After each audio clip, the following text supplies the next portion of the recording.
Hey guys, it's Casey. Before I start this video, let me say that this video contains no spoilers for the book Me Before You, so if you haven't read it, I still encourage you to watch. This is more just a discussion about disability in the media in general. Okay, so I read the book Me Before You by Jojo Moyes a few months ago, and I had a lot of thoughts about it, a lot of conflicting thoughts. But then 2 days ago, I was on Twitter and I saw the hashtag Me Before Ableism, and I was like, what's that hashtag? So I clicked on it, and it was all about this book, Me Before You, and ableism, which is discrimination in favor of able-bodied people, or discrimination against disabled people. Do I think this book is ableist?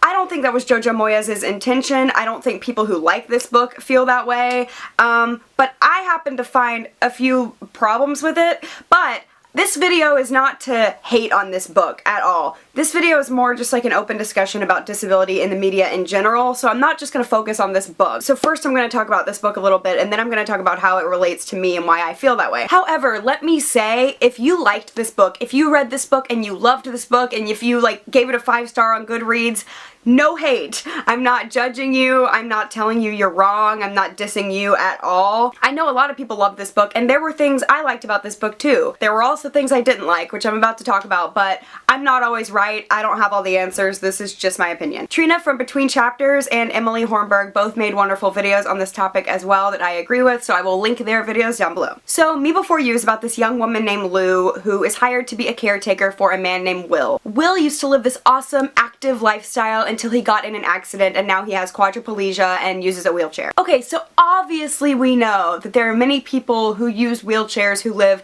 happy, successful, amazing, fulfilling lives. Will, however, as a character, he's depressed, he's cynical, he's very, very moody, he's mad about what happened to him, he doesn't like the body he's in, and I think that is fine for Jojo Moyes to show a person go through that. Disability isn't necessarily always sunshine and flowers, and I think it's fine to show the darker side. If you go through an accident like that and your life is forever changed like that, it can cause depression and moodiness and anxiety. What I think the problem kind of is, just in the media in general, is they kind of put depression and disability together. No one ever addressed Will's depression. They never talked about getting him help or getting him counseling or anything. It was almost as if it was like, well, you're disabled. Your life sucks. You should be depressed. Like, I've heard some people say, I'd rather die than be disabled. The media makes you believe it is worse than living. It is the most horrible life you can possibly imagine. Also, another problem I had, which I've actually heard a lot of people mention, is that Will's character was basically used as a plot device. Louisa as a character really got to grow through Will, but Will's character just didn't really go anywhere, and honestly I felt that his disability was used as a plot device. Disabilities are used like that quite often. So there's this thing called disability porn, where people look at pictures or videos of disabled people and think, wow, your life really sucks. That makes me feel better about mine. When disabled people really often don't find that their life is sucking, they're just living their life normally and don't even really think about their disability all that much. Obviously their disability probably affects their everyday life, which I'll get into in a minute of my personal journey. They don't want to be used for your inspiration. And a lot of times in the media, that's how it goes. And like I said, once again, I agree that the book Me Before You is not everyone's story. I agree that the darker side of the story can be told, but it just adds on to how the public has a misconstrued vision of disabilities. And I'm not saying that everyone does, but I've had personal experience with it, which I'll get into now. Yeah! So I didn't really know if I was gonna get into my personal thing in this video, but I have a point that connects with it. And I actually have talked about this before, so if you've heard my spiel before, I'm really sorry that I'm putting you through this again, but I have a point. Okay, so I am legally blind. A lot of people don't know what that means. Basically it means I can see, but my vision is very, very, very poor. Very bad vision, and it can't be corrected by glasses, contacts, or surgery. It can't be corrected at all. So, by law, I am blind, even though I can see a little bit. Okay, so I'm a cane user. This is my cane. Check it out. Pretty cool. Alright, that's... I'm so dumb.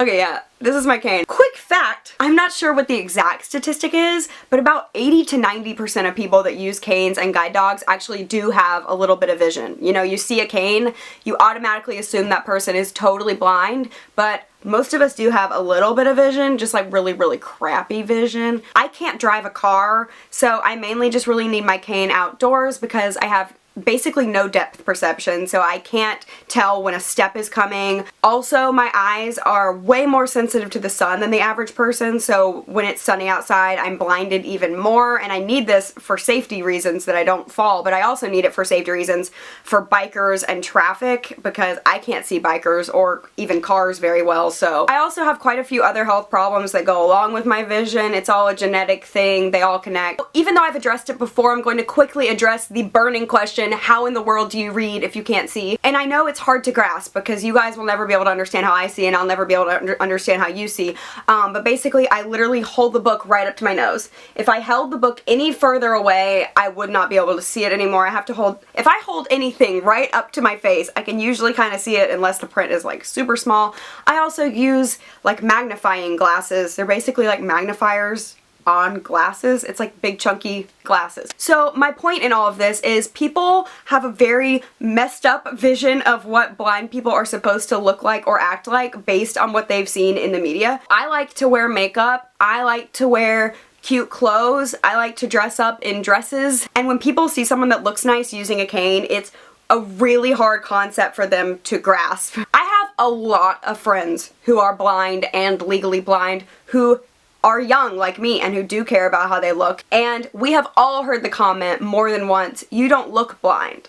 And that's so offensive. What's a blind person supposed to look like? Is that just what you've seen in the media? Like, I don't understand. What are we supposed to look like? And it's almost like the media makes people with disabilities sometimes seem inhuman. Like, they make it seem like people with disabilities don't have the same wants and desires and goals as an able-bodied person. I don't have quadriplegia. I've never used a wheelchair, and I probably will never use a wheelchair. And I'm absolutely 100% not saying that I know what that's like. I'm not saying that my life is just as difficult or not difficult. You know, I don't know what that's like. I'm not saying I do. All I know is I think the media's representation of disabilities is not the best, and I think the general public could be more educated about disabilities. I'm not saying that you right here watching this video are not educated about disabilities in the slightest. In fact, you probably know more than me. I don't know enough about other disabilities. I just know my own. I'm actually really thankful for this book because it's opened up a really cool discussion topic on BookTube and on Twitter. I'm not necessarily saying that I was offended by this book, but like Trina said, there are people that were offended, and if those people have quadriplegia and they're saying they're offended by this, we should listen to them, you know what I mean? Because they know it better than anybody else. Alright, I love you guys. I hope you're having a fantastic day, and I'll see you later. Bye!